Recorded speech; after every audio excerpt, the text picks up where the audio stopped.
What's going on, everyone, and welcome back to the NerdWide podcast. This is episode 71.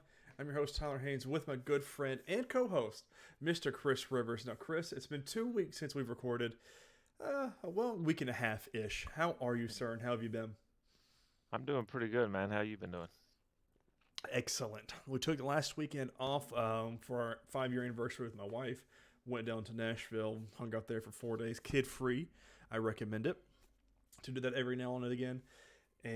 But it's good to be back. Good to be back into the normal rhythm of things. We got a lot of fun things to talk about, and I'm glad to be sitting here talking to you. That's all I'm going to say. Yes, same, So same. take that, world. Quick housekeeping. Don't forget to subscribe to either our YouTube or podcasting services of your choice. If you enjoy the show, make sure you leave us a thumbs up on YouTube or give us a good rating for your podcasting apps. If you don't enjoy what you see or hear, make sure you leave us a comment. Let us know how we can improve the show. And if you want to do more, you can always go to patreon.com/nerdwide. 3 different tiers there for 3 different monetary values to pitch into the show, and it gives you a couple of goodies on each tier if you want to do it that way. Reminder, my book is up for the Morian Treasure by... Oh Lord, he even told me how to pronounce his name. K.S. Mallet. And our YouTube video of Let's Fix DC is I highly recommended that one because oh man, that was fun. And Chris has got some great ideas, and the fact that he hasn't been hired yet, just lets me know something. But anyways, Chris, TV wise, what you been watching these past 2 weeks? Man, I've just been getting caught up on some of the stuff. Finally finished this season of NCIS. Mm. Um, Working on finishing The Rookie. I think I've got one episode of that left. And then, yeah, I need to get caught back up on Oak Island. Mm. That's a good show. I need to start watching that show. But I've got like such a backlog of TV shows that I don't even know where I'm at right now. It just depends on It will what mood I'm in as well. it will frustrate you Oh, really? Because because I can't figure out the Curse of Oak Island. so the thing is, what they're finding in all these episodes I've watched, because I think it's on like season 9 now or something, right? Is significant because they're finding like fragments of wood buried deep in the earth, Mm, dating back a couple centuries or more. right, And it's like, well, how did this get down there? So they're finding stuff that historically is exciting, right. but it's not, it's like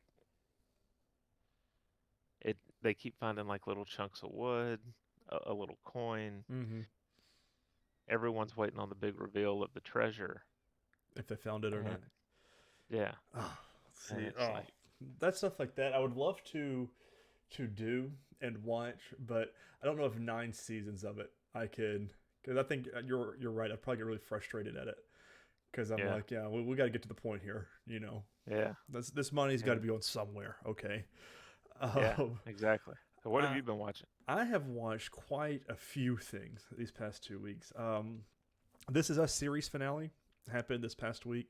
Phenomenal episode. I cried both during the penultimate episode and this last one, just because it's over. I mean, it's been, was it 6 or 7 seasons? And I mean, this I can remember watching this in the apartment 2 houses ago. Before I got married, and now it's finally done. We watched the Rock season 2 finale. Just phenomenal show, especially about the Rock. Just seeing his history. So let And me ask you go ahead. real quick about This Is Us. I saw a headline that Mandy Moore was, I guess, on the set watching the final set. Was she not in makeup there at the end, So playing the older version of her character? Or it, I it didn't. it's a spoiler.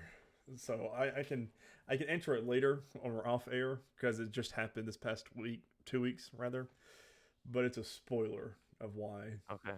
that wouldn't that why she wish she was. Um, but yeah, it's good. Ugh, what a good episode. It doesn't help that the whole Pearson family Steelers fans. I mean, that really hooked us into it. Um, I also started Our Flag Means Death, the the Taika Waititi He plays Blackbeard in the pirate show. It's called The Gentleman Oh Pirate. yeah, yeah, So good. yeah. I recommend it to everybody. It's on HBO Max, and it's like a comedy spoof of pirating to an extent. And I may be halfway through the first season, and it's just so funny. Like they do a really good job with it. And Taika Waititi. Every time I hear him, I hear Korg though from Thor. So, but it's just his certain voice he uses. And then But this last week came out Obi-Wan Kenobi. I finished the first episode, and I was gonna start watching it and work while I was doing it, but I got to the recap and they cut it so well. I started tearing up a little bit and not paying attention to work. I said, yeah, I have to give this its own time, so I can't watch this at work. And so I turned it off and watched it later that night. And I've got because I dropped 2 episodes, so I've got one more episode to watch. I bet. But man, it's good. It's really good, and I'm excited to see where the series goes. so there's one thing that I'm looking forward to watching.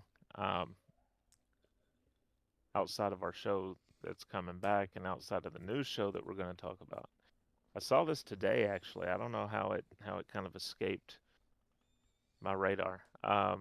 Judd Apatow has released a documentary called it's a two-parter called George Carlin's American Dream, and it's about Carlin's career and everything. So that's something I think I'm going to be checking out this week. It's Oh, on HBO Max.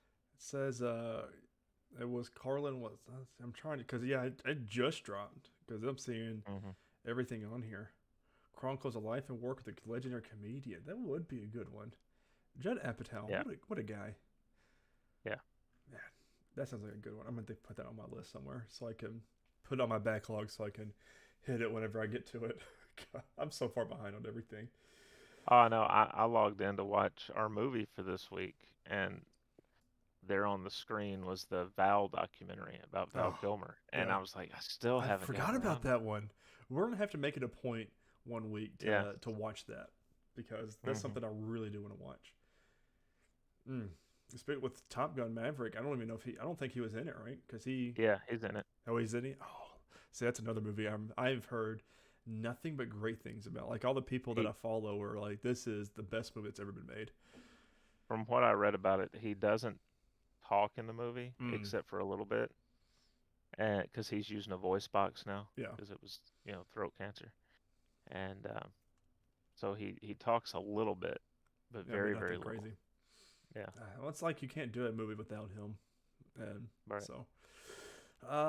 Speaking of this week, Superman and Lois does finally come back, hopefully until the end with no more hiatuses. I haven't gotten any confirmation or seen anybody post anything that it is going to be delayed again, but that does not say anything because we had 2 weeks of episodes and then it just stopped again. So So how many episodes did they do this season? Because this is 12 that's you're coming right. up. I think they did 15 last time. How many episodes are in season 2 of Superman Lois? Oh, it just says 1. Thanks, Google. So how many episodes are in season 2 of Superman and Lois? You know, how it always does like this pre-populated thing. It just says Yeah, 1. Oh, thanks. That's excellent. that's wonderful. Yeah, so we're on season 12 now of You're right. Superman and Lois, According to the it. series. Um, let's see. Next season. Oh, so it's running all the way until June 28th of this year, but that doesn't really help me with episodes. All No, that right. would be what, like four more? So Four we more got episodes. 4 more. So it's So 15 episodes 15. again. So we So got that means they'll probably, yeah, oh, that even, so it looks like we're going every week though.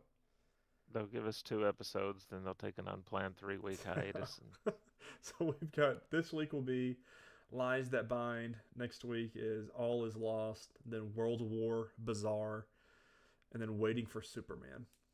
Oh, what a title for a finale! Oh, that gives me chills. Okay. So let's so finally back next week. based on that, what do you think's coming up? I mean, I think this week's World War Bazaar is right before the mhm, finale, so maybe he goes back right, to or the either bizarre that or world, they all cross over and somehow there's a big war going on now because everyone's here.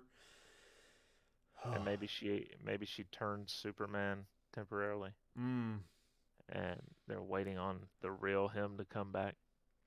Oh, I wonder. They've kind of done that though, so Yeah, I don't know. This is there's a but it's DC, so who yeah. knows? It's I'm waiting for Superman's the. Huh. I wonder if he disappears again somehow. But he's already disappeared this arc. So I mean, for a month, might we add? We're also going to be watching The Boys season 3, and that is a very graphic and very raunchy show. So expect that to get very raunchy on the podcast. Yeah. So that's gonna be a lot of fun. It's gonna be good. Every time they post, they keep posting every day, and I'm like, yeah, I can't wait. That's probably this week. I'm gonna have to rewatch season 1 and season 2, just to make sure I'm 100% fully caught up on it again. Yes. Yes. Quick news here. Number 1, a new Daredevil series is moving forward at Disney Plus. We're going to Variety.com by Joe Otterson.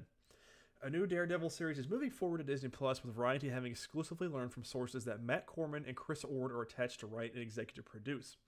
Rumors have persisted for some time that Disney Plus series about the Man Without Fear was in the works, especially considering that 2 of the stars of the Netflix Daredevil series, Charlie Cox and Vincent D'Onofrio, anyways, have appeared in recent Marvel projects. Cox once again played Matt Murdock, the secret identity of Daredevil, in the Spider-Man No Way Home, while D'Onofrio reprised the role of Wilson Fisk, Kingpin, in Disney Plus series Hawkeye. It now appears that this project is picking up steam with the hiring of Corman and Ord, although Marvel has yet to announce anything regarding the show formally. So, which Corman and Ord most famously co-created the USA Network series Covert Affairs, starring Piper Perabo and Christopher Gorham. So before we started recording, we were talking about the fact that there's a rumor, I guess we can say at this point, about Kristen Ritter coming back to reprise Jessica Jones. Be a good series for her to show up in. Right. I mean, but that's also a ways off, so who knows? Yeah, I mean, they just hired them on for the project, so that's the first step. And now they're going to have to write the story and get started on it. But I like you said before the show, I could see her showing up in She-Hulk somehow, some way, because there's as an investigator. Yeah, there's no way that she. Okay, there's a good chance she doesn't, but I don't. Especially with so listen, they put Kingpin in Hawkeye, and they put him in Daredevil in Spider-Man. So I mean, I feel like she's going to be in it. I think she's going to be in it. I'm gonna put my money there. It's either towards the end, a cameo somewhere. I'm putting my money on she's going to be in it, because they could swerve us though. They could leave her out of this and put her in Miss Marvel. That's true. Oh, see, the She-Hulk's going to set up a lot of fun things, and especially like with the lawyer for superheroes, that's just going to be a lot of fun. Because I mean, I think she even represents Moon Knight at one point in time, and this is how you connect them all. I mean, they can easily do it. So, but we got Miss Marvel first, and then She-Hulk. Which Miss Marvel, every time they release a new trailer for it, I get just a little bit more excited about it, or more curious is the way I'm going with it. So, because they changed her powers. People weren't too thrilled with the She-Hulk trailer. Mainly the CGI, which I could see what they were seeing. But yeah, but you also have to suspend disbelief. I mean, we're talking about a show about a female attorney that becomes gamma radiated. Well, technically she doesn't. She takes the blood from her cousin, and she's now a giant green that could change at will monster. That we think she could change at will. Right. And so, I mean, I don't know. That's something else too. The Russo brothers, because when the Hulk snapped, he had irreparable damage to his arm, and a lot of people are complaining about that because the Russo brothers said his arm will never be healed because you can't. That's cosmic energy, and he's not cosmic being. And he snapped, and they said, his arm's done. But in every scene of the trailer, his arm is fine. And so they were like, well, they'll figure it out. Well, so the problem I have with that is in the comic world, they've established that he's immortal. Mm-hmm. Hulk will never die. So if he's immortal, he has to be able to heal. Right. Probably just takes a very long time. Or maybe because it's still Smart Hulk. He's never been We don't know that he's ever He been could. Bruce again. So, Right. Well, we had that scene at the end of Shang-Chi. where he's still smart. Oh, is he Smart Hulk in that one? No, he's Bruce. Oh, you're right. Oh, so maybe And that's what offsets his the arm arm was then in when a he turns sling, back into Smart Hulk and it just fixes itself. probably. Theories. Oh, I completely forgot he was Bruce in that one because he was in a Mm-hmm. sling in that scene too. Mm-hmm. Oh, so many things coming up. Something that is not coming up though, Chris. Riverdale is finally ending with season 7. We're going to Variety.com by Joe Otterson, and I am sure every single cast member is screaming in glee. Riverdale will end with season 7 at the CW, the broadcaster has announced. This news was part of the CW's 2022 fall schedule release, which stated that the popular series will debut its 7th and final season at mid-season in 2023. The show was renewed for season 7 back in March, among a slew of others like Flash, All American Kung Fu, and Walker, and is now the latest long running CW show to come to an end, with the network recently canceling Legends of Tomorrow after 7 seasons. So, Now that it's ending, I'll probably put it on my watch list. it's, Because it's it's. it's decent. Like the season I'm on right now, there's a time jump, Mm-hmm. and it's a little different, but I hear the next season they get superpowers. So I'm like, how? I mean, what are they doing? But I think Sabrina from the Netflix series comes into the show at some point too, because I mean Yeah. it's all part of the same universe, Well, they're on CW, so they probably were given X Kryptonite, and right? that's how they. Somehow, because that universe is a part of this one too, May as well be, huh? right? It's CW. They're all part of the same thing. This next one is a ton of news. There's video game announcements, movies, and there's a lot of series announced in this one. Star Wars Celebration was this week, and there are a ton of new news coming with it. I'm going to IGN.com, and I'm going to refresh it because it is still happening right now. Star Wars Celebration has officially arrived, and it looks to not only reveal what the future holds for the galaxy far, far away, but also promises announcement for Indiana Jones 5, Willow, and much more. So we're going to go down through the release here because it was May 26th through today, May 29th. The first one was Star Wars Andor trailer and the release date revealed. Andor, the Disney Plus original series starring Diego Luna as Cassian Andor, will officially premiere this year on August 31st. Alongside with the release date, they also shared their first trailer for the series and will take place 5 years prior to Rogue One. It was also confirmed that Andor's first season will consist of 12 episodes, and the second part is in the works for another 12 episodes. So, the trailer looked interesting. Don't know if I mean, I'm embedded into the Star Wars universe, but this one I'm just like, maybe I'll watch it. Maybe. Mm. Let's see. Andor is the first Star Wars show for Disney that doesn't lean on stagecraft. In an interview, they said that will be the immersive CGI screen that has been used for The Mandalorian, Book of Boba Fett, and Obi-Wan Kenobi. Quote, we haven't been working with stagecraft at all for our show. No. So, that's pretty exciting.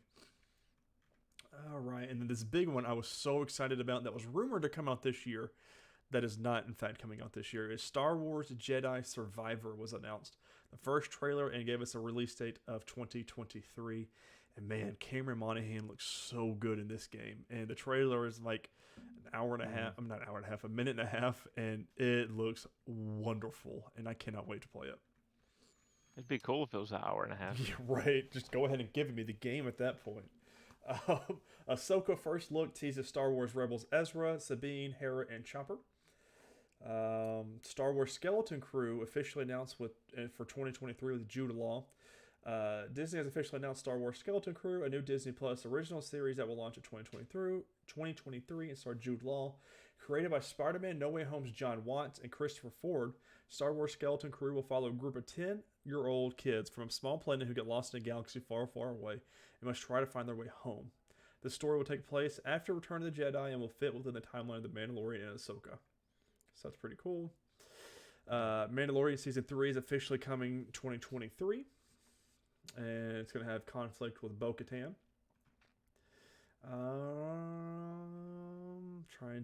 They got a little fluff in here. Fluff. Star Wars Tells the Jedi is an animated series featuring Ahsoka, Count Dooku, and Liam Neeson's Qui-Gon Jinn. It's an upcoming anthology of original animated shorts heading to Disney this fall that would not tell the stories of Ahsoka and Count Dooku at different parts of their lives, but would also see Liam Neeson return to voice Qui-Gon Jinn. I did not know that. That's pretty cool.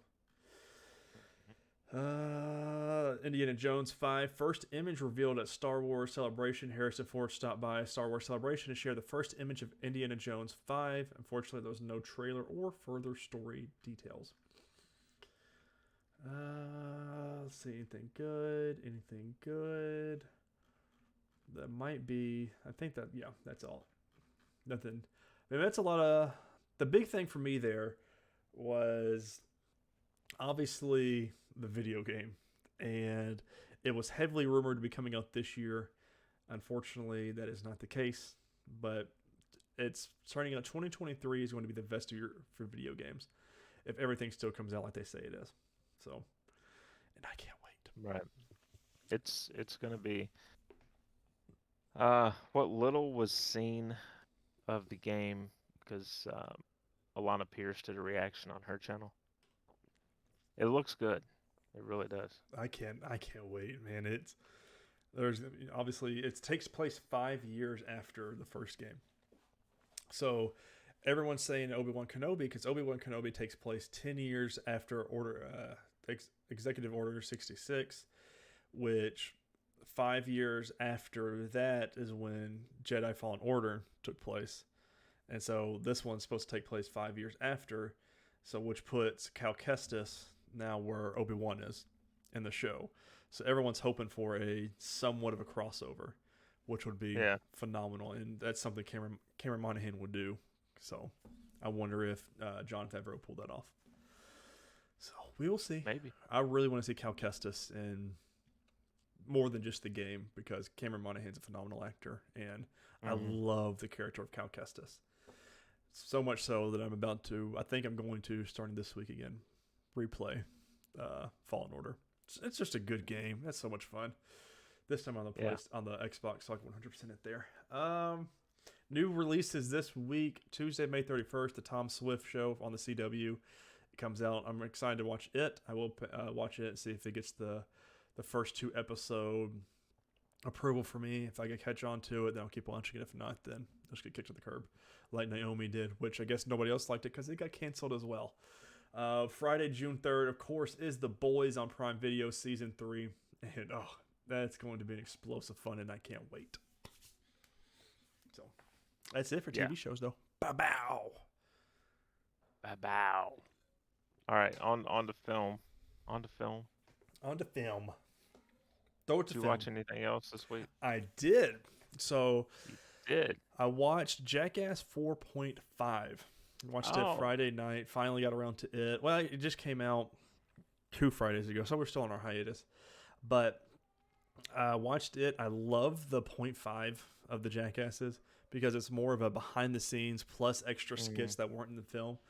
And it's just funny to watch it. Like they started off with, because you got about 4 or 5 new cast members that they're trying to bring in as the new Jackass crew. And it started off with them hiring them and how they came to be. And like they were like, oh, well, this one's a friend of this one. We saw this guy on YouTube. Thought he'd be great. And then it was March 3rd was their first shoot day. And they were talking and everything. And then they said, then COVID hit. And then we didn't film for 6 months. And they said when we were filming in March, Johnny Knoxville had dark hair. When we came back in October, he was fully gray. And there's like that change going on, and they said it was just very weird because they were one of the first ones in LA to film for COVID, and like they had they were like the test babies, so they had all these COVID tents showed up, and they showed all it, and so it's just very interesting to see. I like the behind the scenes kind of things of the movies I enjoy, and the 0.5s of Jackass just never disappoint. So if you enjoy Jackass, make sure you watch it. It's on Netflix, so. Which is weird. The originals aren't on Netflix, but the 0.5s are. I don't understand that. So, yeah, that's weird. It's a Paramount really film, weird. So they're all on Paramount. But they released the 0.5s on Netflix, so I don't get it. Makes no sense. Right. I didn't really. It was mainly TV for me this stretch, so I didn't really watch anything but our featured movie. I can't wait. Um, so let's get to it. We watched Now You See Me, which, yeah, it was a 2013 film. Hmm. So we're a little late to the party. Just a little, not Um, bad though. not bad. Film centers around four magicians who they're recruited to do these three performances, and they don't know who hired them, who's put them together, but they've given them all the instructions, blueprints for things that they're going to need, everything. And they pull off what appear to be, in a lot of cases, these really amazing tricks, right? Oh, But they were definitely amazing because it. but then Oh, they kind of take something away from it, from the first one especially, because you see the breakdown of how they did what they did, mm-hmm. and it's like, oh, but Yeah, they um, good old Thaddeus, which is an awesome name for a child, by the way. yeah. So, but essentially, this is an all-star film, right? You've got Jesse Eisenberg, who's sort of the leader of the magicians, um, playing J. Daniel Atlas. I've actually got a cast list in front of me, which normally I don't do, because there's so many in this movie. Woody Harrelson plays Merritt, who's another of the magicians. His thing is he's like a mentalist, is how um, that's his performance style. He's able to hypnotize people. Isla Fisher is Henley Reeves. She is primarily an escape artist from Very what we good see one. in the film. Yeah. And then there's Dave Franco as Jack Wilder. Um, when we see him, he's picking a guy's pocket like you think he's doing the spoon trick. And this guy's like, "Look, he's got another spoon up his sleeve." This Or is how he did it. Come on, he's a yeah. phony. And so he has to give the guy $100 because he said, if anybody can tell me how I did this, I'll give you $100. So when he gives the guy the $100, he picks his pocket and also gets the guy's watch. Mm-hmm. So that's how we see that. But it appears that they rob a bank In Vegas, in from Vegas, right? but the bank is in France. Which was awesome. And it's like what's going on? But Mark Ruffalo was in this as an FBI agent. Um, Melanie Laurent is in this. She's Interpol. with Interpol. Morgan Freeman is Thaddeus. He's a former His magician. Thaddeus Bradley. You can't get a more Thaddeus badass Brad. name than that. I mean, that was when he said his name. I was like, yeah, yes, you are Morgan Freeman. I don't care what Morgan Freeman's character's name is. It's Morgan Freeman, so Right. it's It's automatically automatically badass, Morgan Freeman. right? Michael Caine plays Arthur Tressler in this. Tressler is the guy that we're led to believe has hired these folks. Mm-hmm. He's flying them on his jet. It turns out they're basically conning Tressler Oh, there were because, so many twists in this show, this movie. I loved it. That was one of the big ones. Like when they did it to him, I was like, oh, hmm okay, then they're taking him down there. It's going to be a just a nice little con kind of thing. But no, they were taking his money and putting it in people's bank accounts. I was like, oh, they crossed this guy. And yeah, then they said freeze, and he became. Oh, there's so many good things in this movie. yeah. The thing the thing is, Kane's character owns an insurance company, and they were in New Orleans. Mm-hmm. So the way I took it is it was related to Katrina. Yeah, they said the world's the worst disaster that city's ever Yeah, seen. So they yeah, it was Katrina, but without saying Katrina. yeah. So. And his company basically refused to pay out. They used loopholes to get out of Mm-hmm. paying these people what they owed them. And all those people that were in that arena were people that had policies with Yeah. his company. So they had not chosen, they even say you weren't chosen at random. You're here for a reason. Yeah.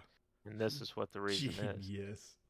Yeah. So they empty his bank account to pay these people the money Mm-hmm. that they were owed. some people are, everybody's getting different amounts, right? Yeah. One woman gets just over $200,000. One woman got 70, Yeah. so it's whatever they were owed. Um, and it's so Common's in this. He Yeah. plays Which, another of the I mean, FBI Common, agents. Michael Kelly. I mean, Michael Kelly, who most people probably are familiar with from House of hmm Cards, that's what my because first that's introduction to him. yeah. So I mean, it's a fun movie to watch. Um, they end up. Should we go into the ending or should we Oh yeah, just? no, this was out in 2013, and we've talked Well, about it. yeah, Yeah. but if someone hadn't seen it, Well, then they need to if you skip ahead if now. yeah, if you haven't seen it and you plan on watching it, skip ahead. hmm Um, don't skip too far, or Right. you'll miss the rest of what we do. But so at the end of this, we find out that the person who's orchestrated everything, the person who hired all the magicians, the person who's put all this together, who researched everything, is Mark Ruffalo's Did you know FBI that? agent. Did you catch on to that at all? No, No, I didn't I either. And like when he appeared, I was like, the whole movie, I was like, it's got to be someone we know. And I thought it was what was her character name? I thought it was Alma, hmm the Interpol agent. yep, because And they threw you through some loops with her. yeah, Oh, well, see, and that's what I told Jamie. I said if I would have thought about it, because the second one, Mark Ruffalo is a part of the team, yeah, and I was like, if I would have thought about that, that would make sense. But it's been, since 2016 was the second one, and so like I completely forgot about that. And then he yeah. appeared at the end, and I said, oh my god. And I was like, well, how does he connect to? Because I kept mentioning Shrike the whole time. I was like, it's somehow related to him because that's what Thaddeus was related to, and Hmm. that's what she was researching. I said somehow the Shrike character is involved, and then he Yeah, was his son. I was like, yeah. oh, what a twist!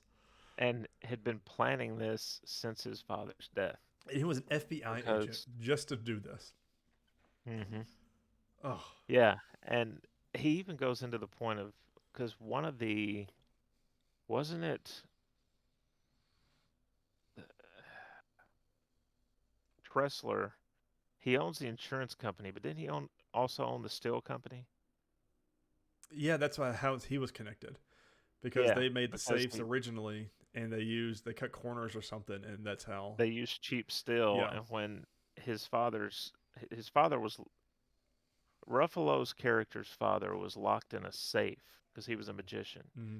lowered into the what was it, New York Harbor, Mm-hmm. probably, It was an ocean somewhere.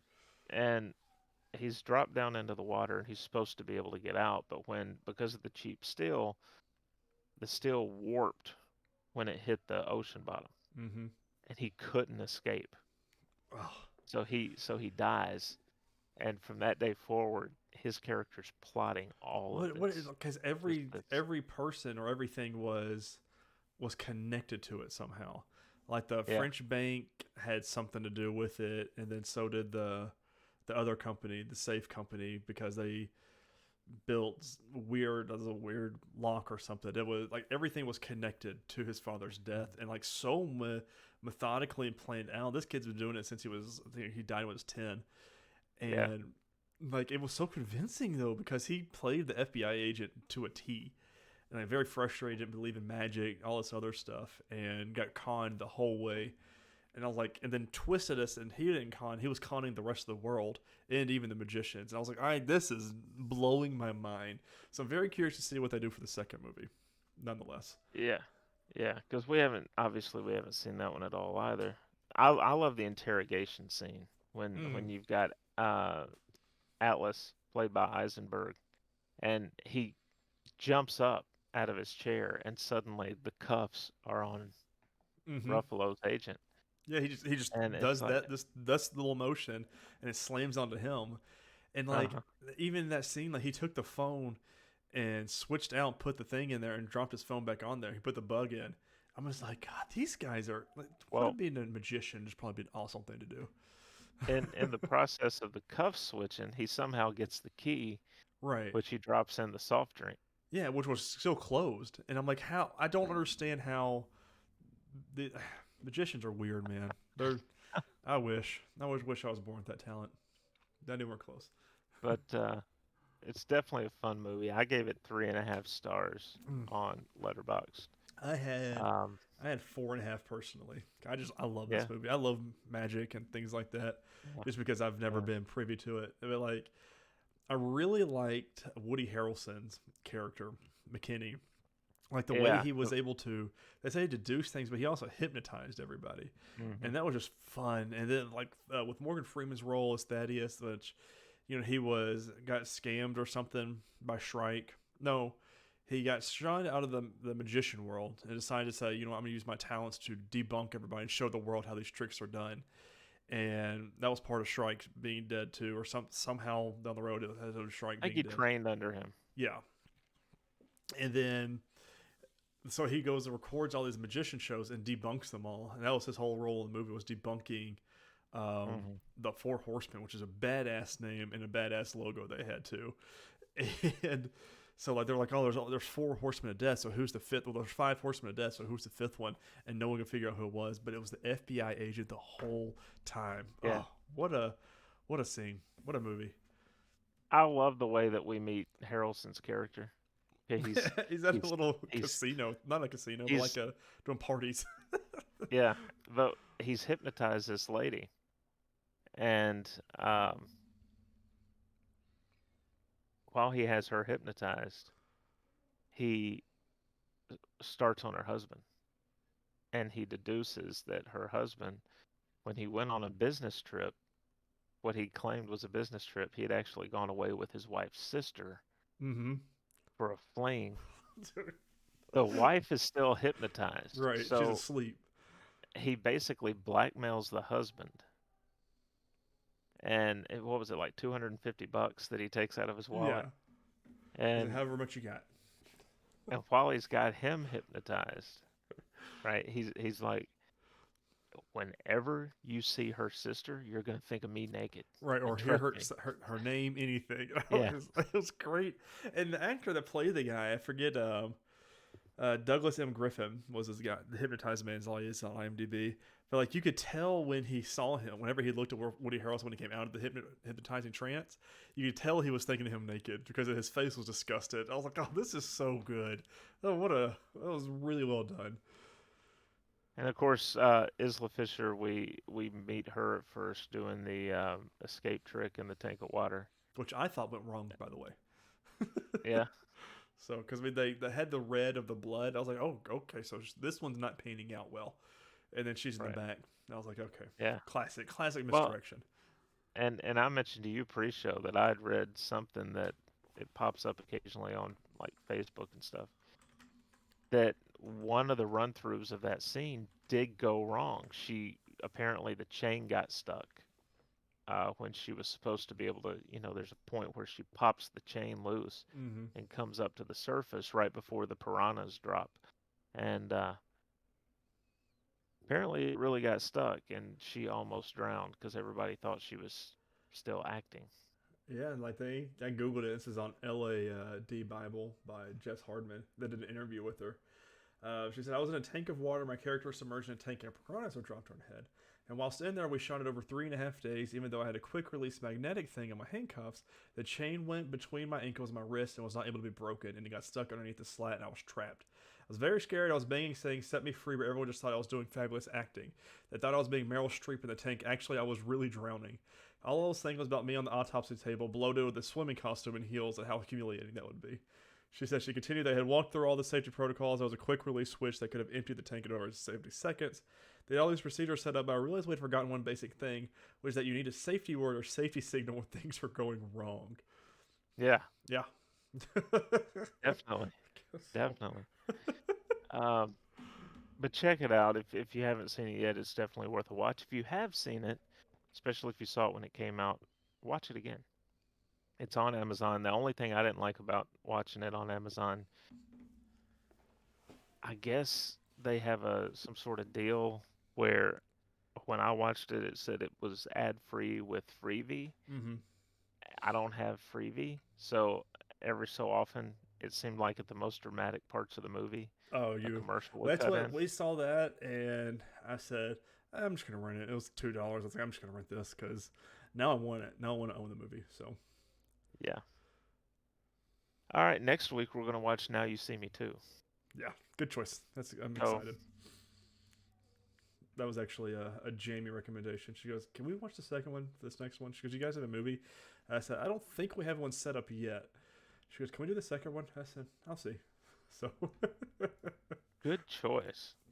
I think maybe we should have her pick our movies. well, I don't know if you want that. Oh, okay. Maybe I don't know. Or hey, well, she's definitely got to help us put the October slate Mm-hmm. together because she knows what scares you. Yeah, So, and that's not very nice. So all right, on the news. We touched on this, I think, the initial news of it, what, 2 or 3 episodes ago. Um, but DC fans, this comes from comicbook.com's Spencer Perry. DC fans can't believe the Wonder Twin movie's reported budget.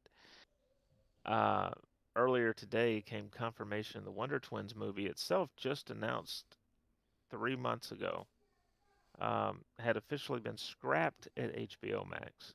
According to reports, the film was a casualty of the WB Discovery merger and came about as a result of Warner Brothers Discovery CEO David Zaslav wanting to put a ceiling on the cost of original movies for the streaming service. He apparently wants movies for HBO Max to have a maximum budget of $35 million. Okay, so he wants them to be independent films. mm-hmm. No, that's expensive even for an independent movie, but that's not a not, studio not even a superhero movie. I mean, blockbuster. Now, but apparently the Wonder Twins movie had a $75 million budget. which makes sense for a Um, superhero film. Riverdale's KJ Apa and 1883's Isabel May had been cast in the lead roles of Zan and Jaina just over a month ago. Um, in an interview just days before the film would be canceled, May expressed her excitement for the role and offered a tease of the tone they were aiming for, telling the playlist, the binge-worthy podcast, I love learning about certain characters, so I've read all of the comics. I know they're kind of the butt of the joke sort of thing, but that's what's so fun about it is you can kind of go anywhere with it. So I've read all the comic books that they're in and even watched the show Super Friends, and it's not that, okay? It's a different era. We're kind of doing a different thing. I guess I can't really say anything, but I think the approach is really unique and fun. Um, It's so heartbreaking. It's so bad. I feel so bad for her well, now. and it's kind of like here in the next paragraph it says fans couldn't believe that it was even being considered for a film anyway. No, this should have been a TV show. Well, we talked about that when we talked about the castings of it. I feel like it would have been if you're gonna do those characters, they should have been worked into like Legends of Tomorrow or Mm-hmm. something, where they could have goofed on the traditional Right. version of the character and then had it evolve. That's oh my, that's so bad. I'm glad they canceled that. Yeah. I'm sorry for the people that were lined up to work on it that now don't have that work, but that was not a positive. Mm-mm. I Speaking think of that not was my positive. reaction. Yeah. Well, from the Hollywood Reporter and Boris Kitt. This is from their Heat Vision section, apparently. Um, Stanley returns to Marvel Studios with Genius Brands' POW Entertainment licensing deal. Now you're probably thinking, but wait a minute, guys. Stanley passed away a few years ago. He did. Mm-hmm. But this new 20-year deal includes future appearances in Marvel movies and TV series, along with apparel and theme park experiences. It's basically licensing his image. Um, it's How do you feel about this? I understand doing something in the way of like apparel and stuff, because Mm-hmm. who doesn't want to have a cool looking Stanley T-shirt or something Right. like that, right? Um, Being able to do stuff at theme parks where you might want to use his likeness, Mm-hmm. But the primary thing that they're wanting for the TV shows and the films is they want to use basically deep fake technology to insert him into these films and TV shows. I'm I not don't okay know, with it. man. Nah, I not don't okay know. with I that. mean, I mean, he loved the cameos, so Hmm. I think that's probably where they're coming from. Like he really loved doing this, so let's keep it going. There's two questions I've got. Are they going to go as far as having him speak, or are we Hmm. just going to see him in scenes? Right, to the likeness of them. Right. The other thing is because we know like George Lucas has gone back and done stuff to the original Star Wars movies with the special effects and everything. Are they going to go back to the projects that were done after Stanley passed away before this deal and Mm. kind of fit him in somewhere Oh, see, I hadn't even thought and re about that. and release the new Stan Lee edition of the movie? Dude, Because I could see that kind of a cash grab. mm-hmm. That's. I wonder who made this. Like, is the Lee family getting any of this money, or is it just the ones that, just the people that own rights to things? And like it, I don't know. It just kind of leaves a bad taste in my mouth. When I first read this, I was like, no, no, and just let him rest in peace. And yeah, like you said, he loved doing the cameos and things, but I don't know if he said in a will somewhere or to somebody Right. like, when I'm dead and gone, you can still use me, put me in things if you have it. And I don't know if those discussions were ever made or done, but I don't know, it just leaves a bad taste in my mouth. But like, I'm with you for like t-shirts and things like that, like in the theme park would be awesome. But going back and putting him, as far as putting him in shows and entertainment, I'm like, I don't. I just leaves a weird taste in my mouth. Yeah. I mean, I'm trying to think of where. Now, the article does go on to say it doesn't mean that that's going to happen, Right. but it does note that that's what's happened with like Peter Cushing and Carrie Fisher in the Star Mm-hmm. Wars movies. And it does note it gives them permission to use his name, voice, likeness, and signature in movies and television projects, as well as to use images, existing footage, and existing audio recordings The existing stuff featuring him. I'm down for, because I mean, Yeah, I that's like with Michael Jackson's music. Like, he's had, and Prince as well. They both have had multiple audio tracks and songs and things that have not seen the light of day yet, but they're stuck in legal mumbo jumbo. And I feel like if you recorded it and everything with the intent to be published and put out in the world, then put it out in the world. But I think it's one of those things where it's who owns the rights and who stands to benefit from it. yeah, it's gonna be. I think it's gonna come down to how do they do it? Like Mm-hmm. if if in Guardians 3, because we already know Thor's in Guardians 3. Mm-hmm. Um, if he's wearing like a t-shirt with Stan Lee's face on it, Right. I'm all for that. Yeah.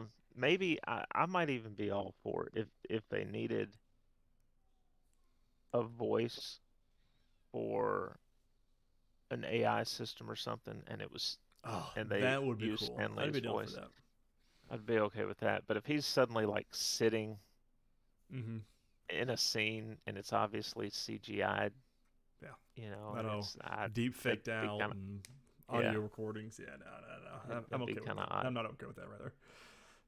No. That'd be odd. We'll see. We'll see if they.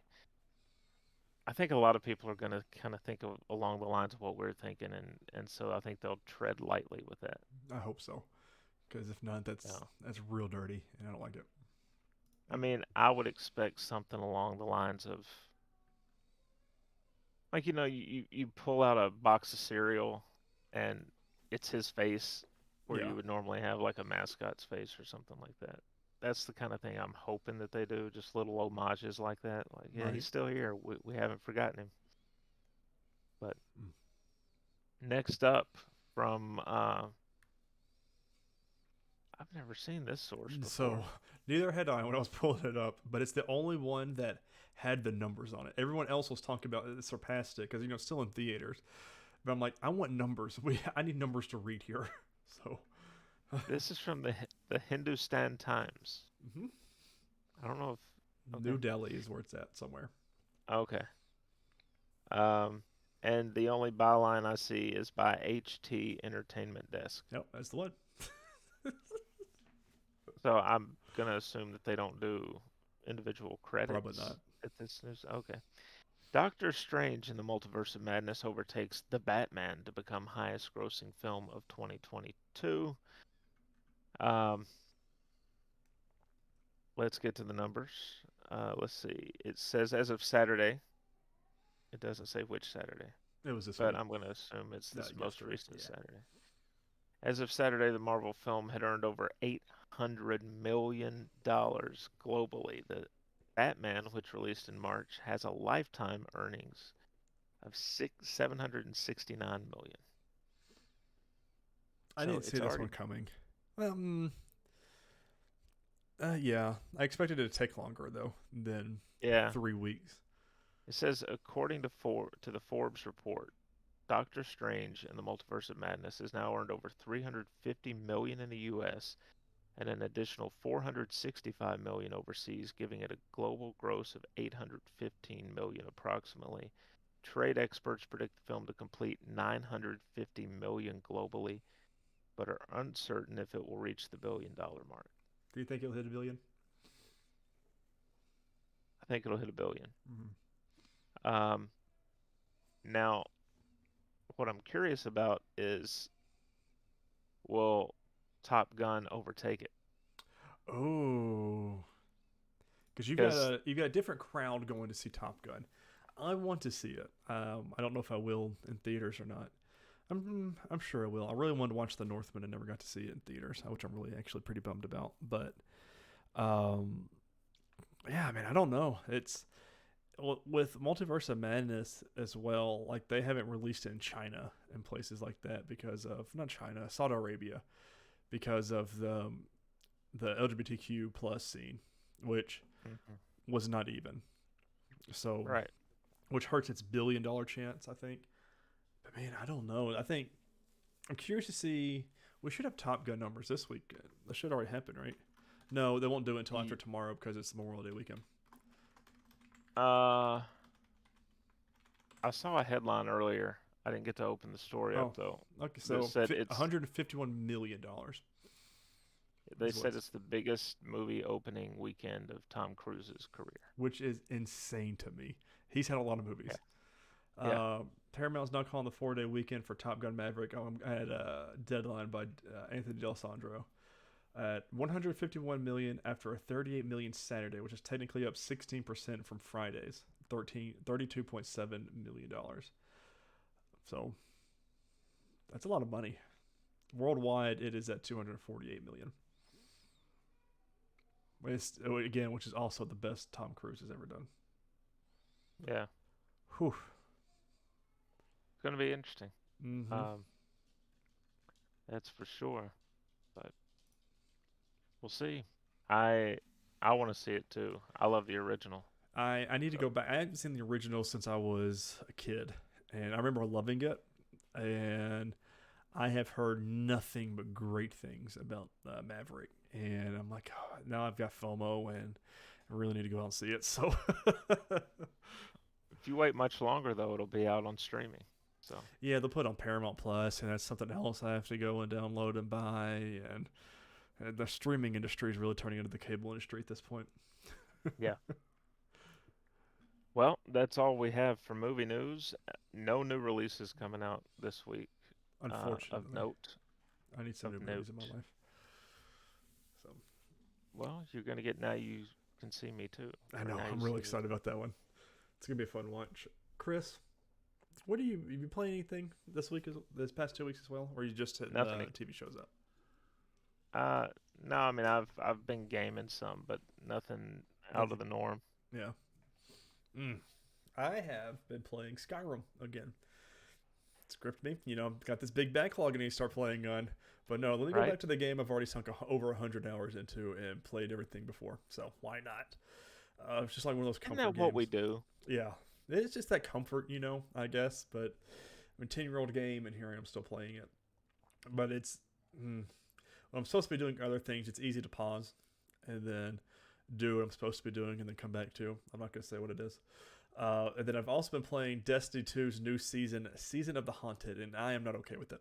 And what I mean by that is, it is May/June, and they release a Season of the Haunted. Chris, let me tell you, it's frightening. And I'm not okay with it. I'm used to this October, November style stuff. Well, no. They hit me with a summer new season of The Haunted, and it's pretty scary. So they got you. Yeah, they got me. There's some jump scares in some of the missions. Not a fan. Don't appreciate those either. And and seeing everybody else's reaction to it is funny. I mean, it's a really good, solid season, which Bungie is just on a roll for everything they've been doing recently. And this one is no exception. And it's so much fun. And they had just new activities to do and a lot of story content, but I don't appreciate the haunting things. So video game news. I'm trying to think. I haven't played anything else really besides those two. That have been my mainly go-to games right now. But Sony has illustrated the high demand levels for PlayStation 5 in a report this past week. In the US, PlayStation 5 is selling 80,000 units in 82 minutes when available, compared to PlayStation 4 selling 80,000 units in 9 days at the same stage in the life cycles. PlayStation 5, there is nearly 1,000. Again, this is all when it's available. PlayStation 5 nearly sells 1,000 units per minute. PlayStation 4, back at the same time, sold 6 per minute, which these numbers are staggering and crazy to me. They have a whole little graph that they put up during one of their little press things. Let's see, purchase interest in PlayStation console, and it says 1 year after each console's launch year for North America only. November 2021, 55% expressed interest in PlayStation 5. In 2014, in November, only 28% were interested in the PlayStation 4, which it just shows a lot of their first-party titles and what it has done for the next generation is what it really shows for me. I'm a big numbers guy, so when I see all this stuff, I get a little giddy, which is crazy to me that PlayStation 5 sells 80,000 units in 82 minutes, but the PlayStation 4 did that much in 9 days. It just, stuff like that's weird and a weird breakdown, but that's what all these analysts see and do. And I mean, PlayStation 5, it's supposed to be more readily available in 2023, but we will see because we have not seen that yet, unfortunately. No. Luckily, we both got ours. But. Yes. Oh, luckily that was. What a time that I never want to go back and live through. PlayStation. My next one is about PlayStation as well. PlayStation and Netflix are planning a series based on the Horizon video game series, and I am so excited to go to TheVerge.com by Mitchell Clark for this one. Sony is continuing to go all in on turning its flagship video games into TV shows and movies, according to Variety. The company announced that it's making a show based on Horizon Zero Dawn with Netflix at an event for investors. Sony is also working on a movie based on the Gran Turismo series, according to Deadline, but hasn't found a distributor for it yet and could feature Neil Blomkamp from District 9 and Chappie as its director. The writer says, I'm very curious to see what the plan for the series is. Variety just says it'll be about racing. Well, I mean, duh. Both projects are reported to be in early development, so it likely won't be streaming them for quite a while. However, the fact that Sony's continuing to introduce new TV and movie projects shows that the company is pretty committed to expanding the PlayStation brand beyond just hardware and video games. PlayStation Productions currently has several other projects in the works, 10 in total, according to Sony Pictures Entertainment CEO Tony Vinciquerra. It's also reportedly working on a Twisted Metal series on Peacock, which that's an Anthony Mackie in. A God of War show for Amazon Prime we talked about, an adaptation of Last of Us for HBO, which should be soon-ish, a Ghost of Tsushima movie, and a Metal Gear Solid movie. But, so, PlayStation also bought, or Sony also bought Bungie with the intent to make more live service games, but also part of the deal was to make film and TV series on the Destiny franchise. And that gets me more excited than Horizon Zero Dawn does. But Horizon Zero Dawn at Netflix for a TV series, I am all in. I mean, I cannot wait for more of this and whatever iteration they want to bring in. I can't wait, whether it focuses on Aloy or not, which I don't know why it wouldn't focus on Aloy, but I can't. Like when this broke, I was giddy all day long, so I'm excited for it. How do you think Destiny would translate, especially with people that haven't played the games? Do you think it would pull people in?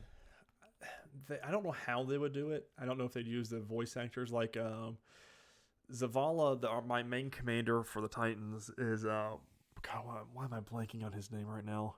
He's in everything. He's even in Horizon Zero Dawn. Lance Reddick, and which I would absolutely love for him to reprise his role as Zavala, which he easily could. Um, See, I don't know how you would do that though story because there's so much story and lore in Destiny, and I don't know how they would translate that over. But I mean, their story beats and CGI trailers and cutscenes in the game are really well done. But like, I'm with you. I don't know how you would bring in the people that don't play the game or aren't familiar with it. So I mean, that's a toughie. I wouldn't even know how to fathom to do that. But Sony has confidence in Bungie to do it. So we'll see. Hopefully sooner rather than later. Personally. New releases this week. I've got nothing again, and we got the PlayStation Showcase coming up this week. It is going to be they said focusing on third-party games and an update on something else. Nothing big. Nothing. God of War is not going to be in it, and nothing in first party. It's going to be PlayStation VR 2 will be what it's focused on. I imagine we'll get a release date for it and some more games for it. But other than that, we're getting to E3 season. I mean, we got, was it 2 or 3 weeks for E3 proper? 2 weeks. So, and I can't wait because that's my favorite time of the year.